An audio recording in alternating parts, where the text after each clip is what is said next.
여러분의 영혼과 가정에 주님이 주시는 평안과 복이 충만하시기를 주의 이름으로 축복합니다. 작년 한 해 2009년 북한을 탈출해서 남한에 정착한 사람들, 탈북자의 숫자가 약 2,980명으로 이렇게 집계가 됐습니다.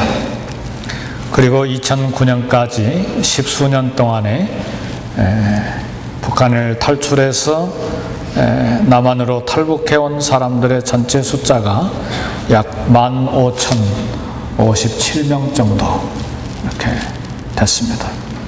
처음에는 비행기 조종사도 내려오고 군인들도 내려오고 또 잘 아는 황장엽 씨도 고위급 인사지만 이렇게 내려왔습니다. 근데 최근에 내려오는 사람들 대부분이 지금 4, 5년 동안은 계속 2,000명이 넘게 매년마다 이렇게 내려오고 있는데, 이분들의 대부분은 경제적인 난민들입니다. 먹을 것이 너무 없어서 북한에 살아도 죽고 내려오다가 잡혀도 죽고, 그러니까 어차피 죽는데 생명을 걸고 내려가자 해서 이제 온 사람들입니다. 계속되는 흉년 그리고 경제적인 정책 실패 등으로 북한이 그만큼 먹고 살기가 힘들어졌습니다.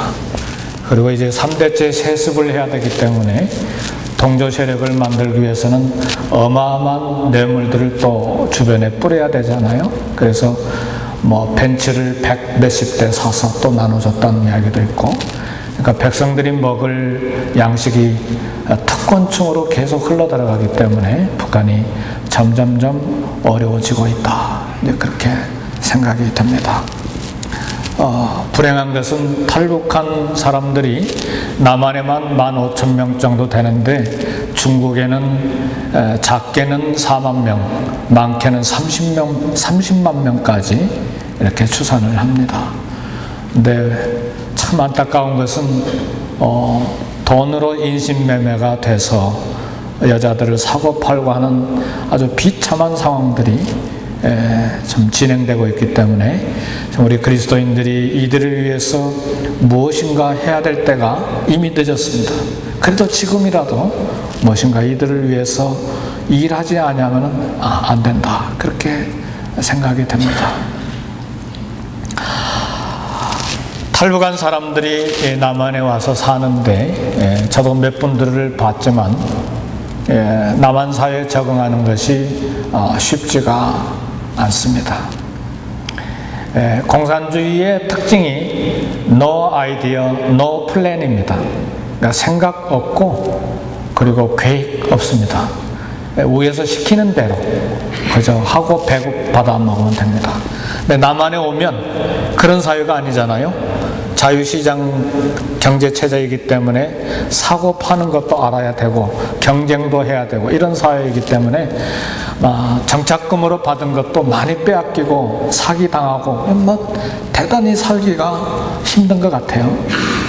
그래서 어떤 분들은 우울증이 걸리기도 하고 제3국으로 빠져나가기도 하고 하는 그런 복잡한 그런 상황이 벌어지고 있습니다. 그러나 남한 사회에 적응하는 것이 어렵다고 해서 자유를 찾아서 목숨을 걸고 내려왔는데 탈출한 북한으로 다시 들어갈 수는 없습니다. 그렇죠? 네. 북한에서 탈출했기 때문에 더 이상 북한 사람이 아니고 이제는 신분이 대한민국 국민이요, 시민입니다. 그래서 북한에서 살던 습관, 행동, 그리고 공산주의 사상, 생활 태도 전부 다 발끝에서 머리끝까지 다 바꿔야만 합니다. 이제 바꾸지 않고 남한에 와서 살고 있는데 변하지 않고 그대로 공산주의를 신봉하거나 김정일을 찬양하거나 북한 체제를 동경하면서 살면 이 문제가 심각하죠. 그렇죠? 신분은 바뀌었는데 생각과 생활이 전혀 바뀌지 않았기 때문에 심각한 문제가 야기될 수밖에 없습니다. 마찬가지로 오늘 구원받은 우리 성도들의 삶은 구원받기 이전과 구원받은 이후의 삶이 완벽하게 달라져야만 합니다. 신분만, 죄의 종에서 의인의 신분으로 바뀐 그 신분만 바뀐 거 가지고는 안 돼요. 신분이 바뀌었으면 생각, 언어, 생활 태도 이거 완벽하게 바뀌어져야만 합니다. 우리가 죄와 허물로 죽었던 신분에서 영생을 가진 하나님의 자녀의 신분을 획득했습니다. 다시 말하면 죄와 마귀의 종에서 하나님 나라 신분으로 바뀌어졌습니다. 그러나 예수님을 믿기 전과 믿은 후에 우리의 인격 성품에 별 차이가 없는 것이 오늘 저와 여러분들의 고민입니다. 저의 고민이고 여러분들의 고민이에요. 고민을 하나도 안 하고 있는 분은 예수 믿기 전에 생각, 생활 그대로 하고 있는 분들의 고민, 갈등이 많아져야 돼요. 예수님을 믿고 구원받은 성도가 되었는데 죄악된 성품은 그대로 있고 죄를 지을 가능성도 그대로 있고 어떤 경우에는 죄 짓는 생활을 하나도 청산하지 않냐고 그대로 답습하고 있는 그런 경우도 있습니다. 이것이 이제 우리의 고민입니다. 그래서 오늘 구원받은 이후의 삶에 대해서 말씀을 나누기를 원합니다. 구원받은 이후의 성도들은 반드시 예수님의 성품을 닮아가는 거룩한 성화가 이루어져야만 합니다. 지난주까지 우리는 로마서 1장 1절부터 3장 20절까지 우리 모든 인간이 죄인이기 때문에 구원이 필요하다는 것에 대해서 말씀을 들었고, 로마서 3장 21절부터 5장까지 그러면 그 구원의 필요성이 우리에게 있는데 어떻게 구원을 받아야 되는지에 대한 구원의 길에 대해서 오직 의인은 믿음으로 말미암아 살리라고 하는 말씀을 5장까지 지난주까지 말씀을 들었습니다. 오늘부터 이제 6장부터 8장까지 말씀을 들을 텐데 6장에서 8장까지의 말씀은 그러면 구원을 얻은 우리가 구원받은 이후에 어떻게 예수님의 거룩한 성품을 닮아서 성화되어 갈 것인가에 대해서 이제 6장부터 8장까지 기록이 되어 있습니다.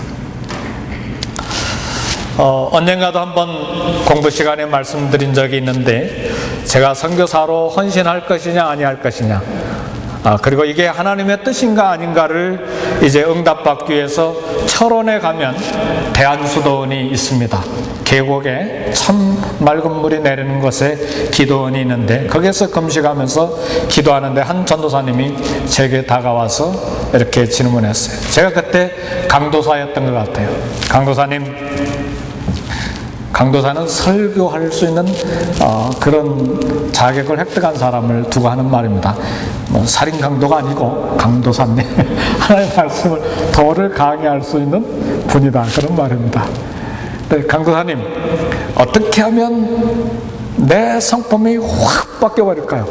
말도 아주 씩씩하고 그렇게 이야기를 해요. 근데 나중에 이야기를 들어보니까 이분이 남대문에서 이거 하시던 분이었어요. 그래, 얼마나 이렇게 셌는지 누가 칼을 가지고 이렇게 자기에게 다가오면 몸을 이렇게 열어 보여준대요. 근데 실제로 열어 보여주더라고요. 보니까 여기 목에서부터 배까지 칼이 들어갈 자리가 없을 정도로 이렇게 다 긁어 있어요. 그래서 이렇게 딱 보여주면 칼 들고 있던 사람들이 그냥 도망가 버린대. 근데 이제 이천성 목사님이라고 유명한 분이 계시잖아요. 그분 부흥에 가서 예수님을 믿고 이렇게 회개하고 이제 신학교까지 가서 전도사님이 됐어요. 그래서 교회 전도사님으로 이제 일하는데 교회에 가서 보니까 자기 눈에 안 맞는 게 너무 많은 거예요. 뭐 목사부터 시작해서 장로님이고 권사님이고 집사님이고 이게 꼴 볼 게니, 그러니까 막 주먹이 나와가지고 한 대 쳐버리고 싶은데 이게 막 들었다 내렸다 이게 견딜 수가 없는 거예요. 그러니까 저는 선교사 헌신 이게 하나님의 응답인가 아닌가를 받기 위해서 철원 기도원에 왔고, 그분은 이 성품의 문제 때문에 이걸 해결 받기 위해서 이제 기도원에 온 거예요. 그리고 저하고 만난 거예요. 그래서 여러 가지 조언을 드렸는데, 성도 여러분, 성령 충만 한번 받고 우리 성품이 100% 바꿔져 버리면 그 얼마나 좋겠습니까? 그러잖아요. 그럼 막 10번이라도 금식 기도하고 밤이 새도록 산에 가서 기도하고 그렇게 하겠어요. 예수 믿는 그 순간에 우리가 한꺼번에 예수님의 성품을 다 닮아버린다면 얼마나 좋겠습니까? 죄와 싸울 필요도 없고 고민할 필요도 없고, 밤에 내 죄 때문에 내 이 실패한 인격과 성품과 언어 때문에 고민하지도 않고 평안히 잠자고 얼마나 좋겠어요.